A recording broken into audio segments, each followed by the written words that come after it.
Hi, my name is Sally, and as you can probably tell, I'm an avatar. I work for Pat and Warner, and they run Warner's Tree Surgery.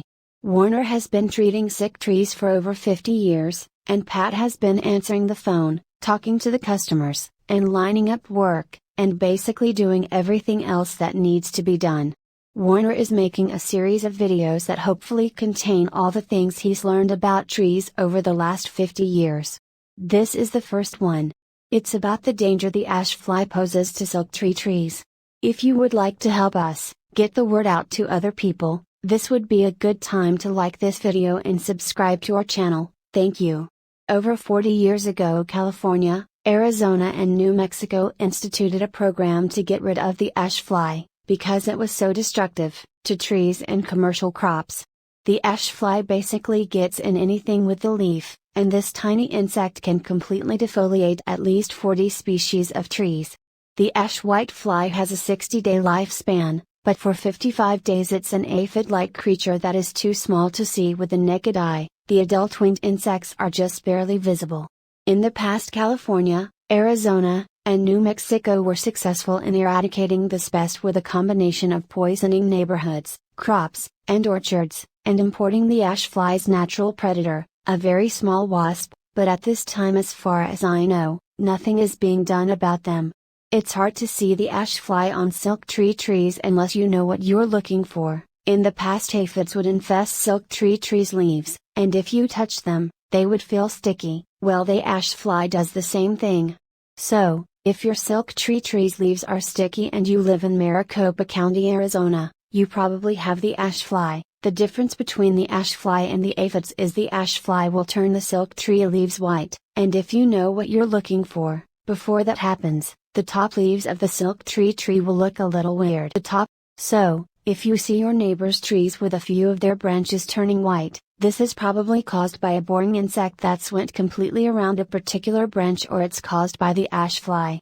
In order to control the ash fly, you need to poison the trees. You also need to start fertilizing your trees on a regular basis.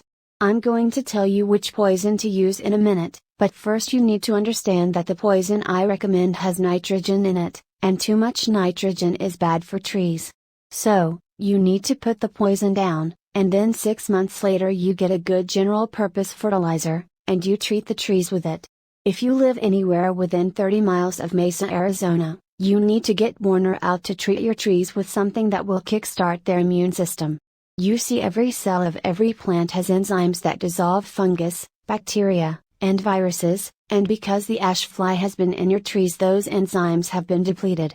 So, Warner needs to inject medicines into the tree that will kickstart the healing process right away. You can protect your trees by treating them with Bio Advanced Tree and Shrub, which you can get at Home Depot. This is a terrible poison, is so bad it was taken off the market for professionals to use, but thanks to some sneaky politicians, it was grandfathered in, so a 10-year-old kid can walk in and buy all he wants. Anyway, if you know it's toxic, you'll be fine, just don't go sticking your hands in it and licking your fingers. If you're careful, and a little bit afraid, it's safe to use.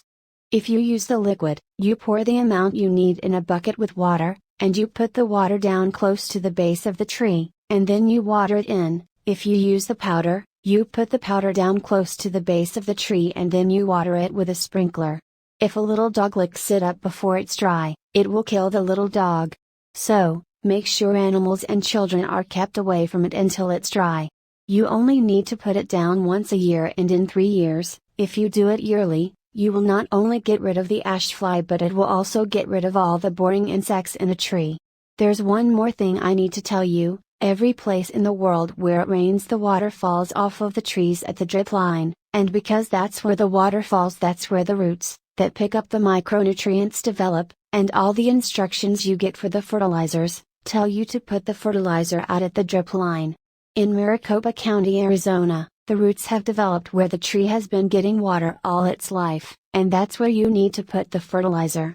So, just ignore the instructions, and do it the way I just told you.